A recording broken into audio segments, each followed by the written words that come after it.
In a testosterone-fueled military range deep in the desert, a quiet woman in logistics shatters every assumption. With a single perfect shot, she unveils a past cloaked in shadow and skill honed in silence. What follows isn't just a demonstration, it's a masterclass in precision, patience, and legend reborn.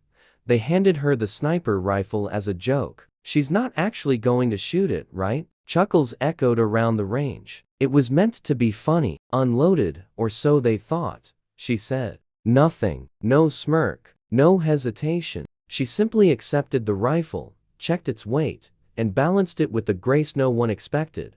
Then, she tapped once lightly on the scope. It was such a small gesture, but it made the spotter beside her squint, reevaluate, and suddenly go dead quiet. He slowly removed his headset and turned to the others. "Who the hell gave her that rifle? If you ever doubted that skill had a gender, watch what happened next." The military range sprawled across Desert Valley, a training ground for the elite. Only advanced recon and top-tier shooters were allowed. It was a place of roaring voices, flying brass, and testosterone-fueled bets on impossible shots. And on that sweltering afternoon, it was particularly loud.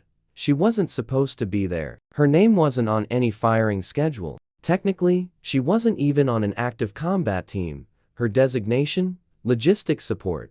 Observer status only. No weapon, no insignia, no rank, just a clipboard, just a ponytail, just invisible. To them. "Here you go, sweetheart," one of the veteran shooters laughed, handing her an M107 50 cal rifle with dramatic flair. "Want a souvenir photo for your scrapbook?" "Careful," someone else chuckled. "That rifle kicks harder than your entire makeup kit." She didn't flinch. She didn't blink. She didn't even smile. She just accepted it, lifted it effortlessly like it was part of her.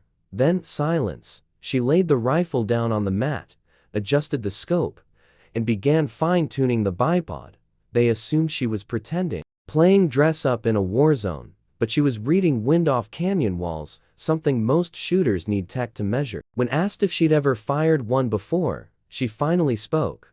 "I've seen enough," she said softly. They misunderstood. Thought she was bored, but what she meant was she already had the data. Then she moved 10 feet to the left. Deliberate, measured, quiet. Why'd she move? One spotter muttered. Then it clicked. That spot was the true windline correction zone. The laughter faded. "She's reading terrain features," whispered a younger sniper. "She's calculating, not guessing." Suddenly no one was laughing. She hadn't even pulled the trigger yet, and the range had changed. No one bet anymore. No more mocking, only watching. The rifle wasn't borrowed now. It belonged in her hands. "Want wind speed data?" the spotter offered. She ignored him. She was listening not to voices, but to the wind itself. How it slipped through the rocks. How it breathed. She closed her eyes briefly, synced her breathing, and waited. 2 seconds. That's all the wind gave her. She took the shot. Boom, thunderclap across the valley. The 50 cal kicked like a beast, but she didn't flinch. Silence followed. And then ping. Direct center. The steel plate, designed to withstand impact after impact, rang out in surrender. The spotter checked his tablet, then checked it again. Dead center. No drift. No error. How did she do that without any corrections? "She used terrain echoes," someone whispered. "She timed the wind by sound alone." Silence. She stood up calmly and handed the rifle back. "Thank you," she said. "That was it." Someone, wide-eyed, muttered, "Who trained you?" She didn't answer, but a grizzled marksman at the edge of the range did. "You don't train that. That's instinct. I've seen it before. Once. A black ops contractor in Andy's training zones.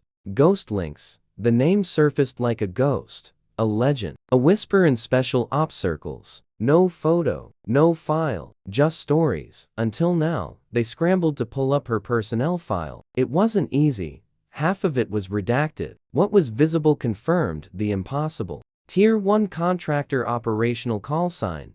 Ghost Links 27 confirmed eliminations, longest recorded hit. 2,400 yards under hostile Faresh. Had gone dark for years ago. Ray entered the system as logistics, a disguise. That clipboard she carried? A cover story, the same kind used for embedded operations. She returned to the same mat a few minutes later, this time with her own rifle, custom built, battle-worn, perfectly balanced. No jokes now. No smirks, just silence. The range commander approached, unsure. "Ma'am, about earlier," she raised a hand. "No apology needed. You didn't know, then?" She got into position. She said it quietly, more to herself than to anyone else. "The canyon wind gives false readings." The spotter nodded. "Yes, ma'am. It messes with, I'm not most shooters. 3 shots, 3 targets, 3 bullseyes, 18 seconds flat." Someone gasped. Another whispered, "That's not possible." The senior instructor just muttered, "No, that's ghost links." Word spread. Within hours, her legend resurfaced. The next day, the range roster updated. Her title was changed from logistics to independent marksman override. Clearance. New snipers came and asked, "Who's the best shot around here?" No one answered. They just pointed to the far mat, where she already lay, headset off, eyes forward, perfectly still. Even the surveillance drone automatically tracked her finger. It had learned. She was the one to watch. She declined interviews, refused documentary requests. "I'm not a sideshow," she said, but she agreed to train a handful, not the most skilled, the most aware. "Precision is mental," she told them. "The body follows. Breathing, meditation, listening." That was her curriculum. She taught them to feel the terrain, hear the wind, notice what others missed. A Pentagon official visited once. "We have openings. High-value missions." She shook her head. "I'm already where I'm needed." Her monthly qualification shoots became legend. She never missed, never rushed, never repeated a shot. "Your turn," she would say with calm assurance. Veterans began to rethink everything they knew. The culture shifted, bravado faded, discipline returned. She barely spoke, didn't need to.